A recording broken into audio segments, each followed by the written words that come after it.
Welcome to our Net Group Investment Quarterly Briefing, where we profile some of the interesting takeouts from our recent fund manager workshop with our local best-of-breed managers. To hear the full fund manager presentations or for more information about our funds, visit the Net Group Investments website or access more of our content via LinkedIn, YouTube, or podcast channels. In this episode, we discuss why South African bonds offer value, even during higher for longer interest rates. We analyze the prospects for South African stocks and the influence of state-owned entities on local businesses. Shifting our focus, we compare the economic situations of global superpowers, the US and China, one demonstrating resilience and the other falling short of high expectations. Concluding the episode, we receive a market outlook from a multi-asset portfolio manager. Do bonds currently offer value? Lara Dalmeyer, portfolio manager of Net Group Investments Flexible Income Fund, addresses this query through a scenario analysis. So just from bond valuations, if we look at, what do we think about bond valuations, especially in the context that we think that the supply will likely go up? We do believe that a lot of this is probably in the price. The market is very much expecting issuance to go up. If you do a thumbsuck 10-year bond valuation, you can take the US 10-year, which is at 2.5. You can add your long-term SA inflation expectations, which would be somewhere between 5 and 5.5%. You've got to add a small inflation risk premium. And if you back solve, we're trying to see what is the market implying that the country risk premium for South Africa is. And that is somewhere between the range of 3.6 and 4.1%, depending which inflation expectation you use. It's probably on the fair side, but I think where you can argue that bonds are cheap is that you're probably seeing value in the US real rate. I think there is value at the US 10-year real at 2.5. And also we are still using higher inflation expectations than the midpoint of the target range. So you can argue that bonds, especially in this 10-year period, are cheap, maybe fair value, but where we really do see value is in the extreme kind of steepness of the curve. So your long-end bonds are looking particularly cheap, whereas your shorter-end bonds are probably looking more fair. But then again, there is more risk on the higher-end bonds. They run a lot higher duration. And just from a scenario analysis point of view, in a fund like Flexible Income, where we place a lot of emphasis on capital preservation, we have a lot more comfort on the shorter end of the bonds. So we are predominantly invested in the R2030. So this has got about a 6-year term left, and I just want to present our thinking to you in a bit of a scenario matrix. And we've labeled this slide that a lot has to go wrong for us to be wrong. And why do I say that? So those bonds are currently trading at a yield of about 10.8. So if we buy a bond at 10.8 and it stays there for the next 6 years until it matures, our annualized total return is 11.1% per annum. Okay? So you're getting inflation easily plus 6. Let's put a bit of a negative context on this, and let's put a 3-year investment horizon. So let's say bond issuance goes up a lot more than the market is thinking. There's a lot more volatility, and it's a terrible 3-year period. And we see yields spike by an extra 3%, which is a very extreme scenario. Over the next 3 years, my total return in this bond will still be 8.6% per annum. That is still inflation plus 3, easily. So in the absence of a complete meltdown where South Africa sees much higher inflation, a lot quicker, a lot more consistently, we really believe that this is a fantastic instrument to hold in the context of a flexible income fund. And to our point, a lot has to go wrong for us to be wrong in this kind of instrument. So although we think long-end bonds are cheaper, the kind of more conservative nature of this bond is where our preference is at this point in time. And I think you can see that around the scenario analysis. Saul Miller provides his perspective on the domestic equity market in light of recent developments with Eskom and Transnet. Finally, moving on to South Africa. As everyone knows, the outlook for SA obviously remains quite uncertain, but valuations of most SA assets are quite cheap. Now, there has been some good news flow. Recently, if we look at load shedding, how it's progressed from what it looked like 6 months ago, things certainly are looking up. We're looking at energy availability factors that are sitting in the low 50s now that may well go above 70 towards the end of next year. We're seeing a lot of self-provision from consumers in solar or from businesses, and we have a lot of grid capacity still left in most provinces, which would allow us to introduce renewables. In terms of more recent news flow that we've seen really relates to Transnet. We know that the economy has suffered greatly, whether it's our budget deficit or our tax take. They have both suffered from Transnet's inability to get volumes through to the ports. And that's really what you see in this chart. We're looking at iron ore, coal and freight being under a lot of pressure. But we've seen some very positive changes very recently in the last month or two. We've seen management changes at Transnet, and we've seen a very committed statement from the Minister of Public Enterprises to get the private sector involved to fix Transnet. So this could really prove to be quite a boon for our GDP going forward should they get this to work. And I'd say for the first time, that's actually looking positive in quite some time. Over here, we have the valuations of the bank sector. So SA is cheap.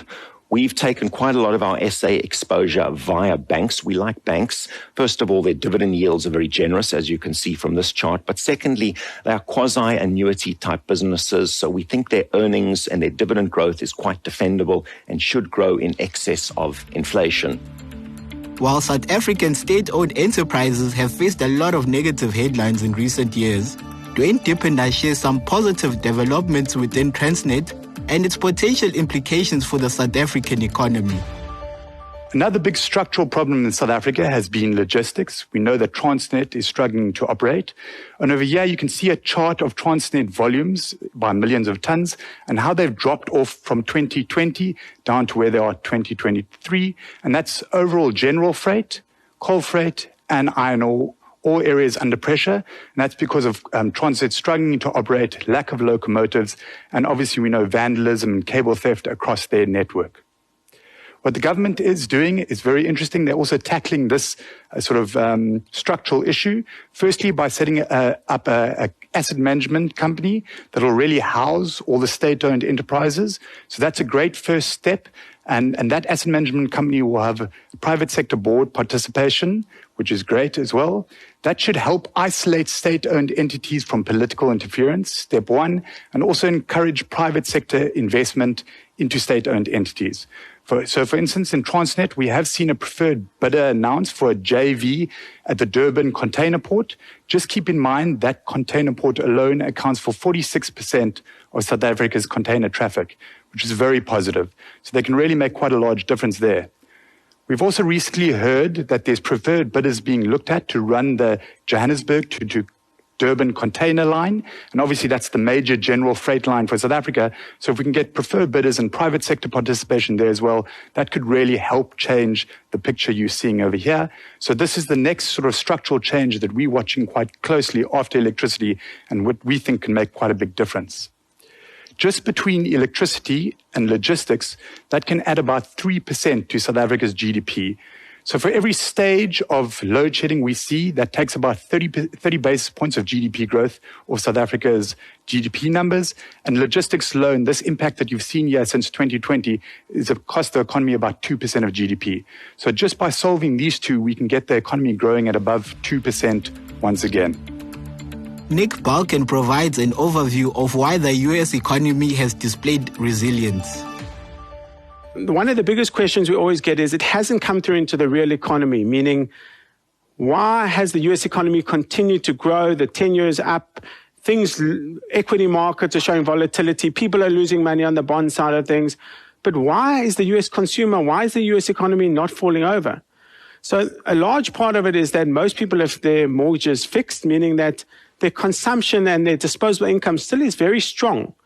But what this chart shows you is actually not for the future buyers of mortgages.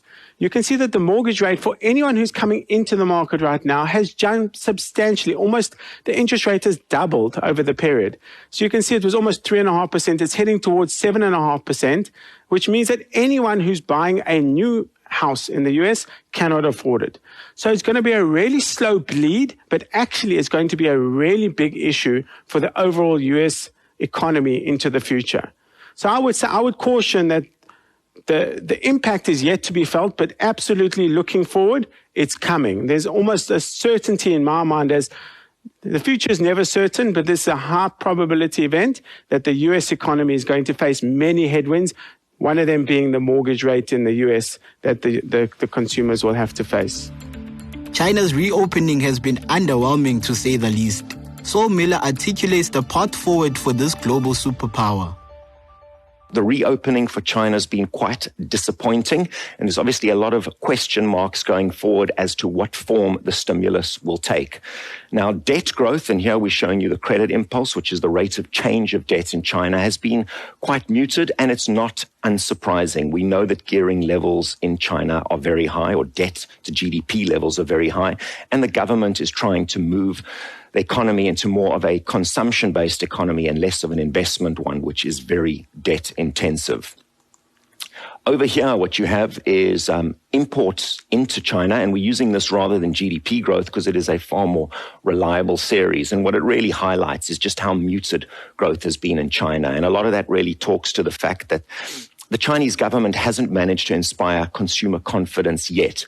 And there are a number of fairly obvious reasons for that. We know that property prices are elevated in China, so they are unlikely to go up from here. And that obviously weighs on consumer sentiment. A lot of their assets are in property.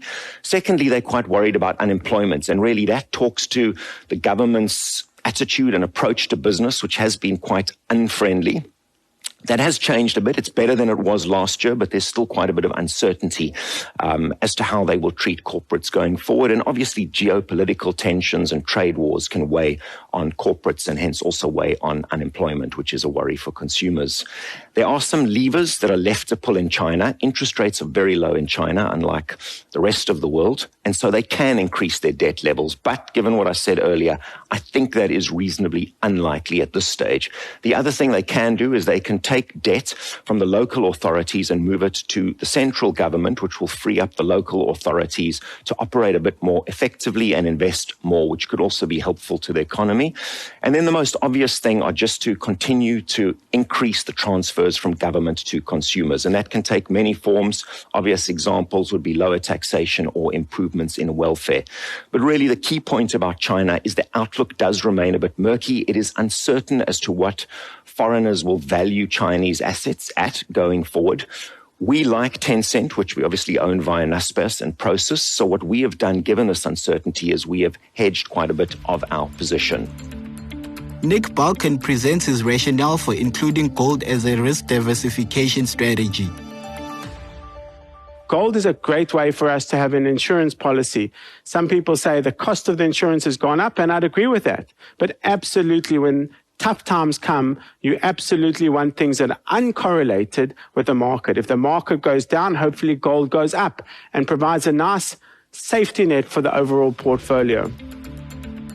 Matthew DeWet gives us his outlook for the remainder of the year. So our outlook, we broadly feel that we're yet to feel the full impact of materially higher real interest rates and quantitative tightening after a period of easy money. So to us, it seems like a risky setup. We think it's a challenging backdrop for global profits in an already high margin environment. We now believe that both SA and for the first time in many, many years, US fixed income offer attractive nominal and real returns. South African equities are cheap, but they aren't that exciting given the lack of growth and the higher cost of capital. We actually think that Chinese equities are becoming very, very interesting.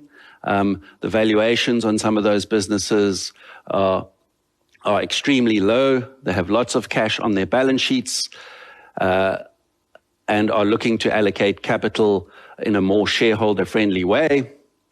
And then outside of the large global index stocks, which have driven a lot of the global market's performance over the last while, there are actually a number of interesting, more idiosyncratic opportunities which we will look to take advantage of.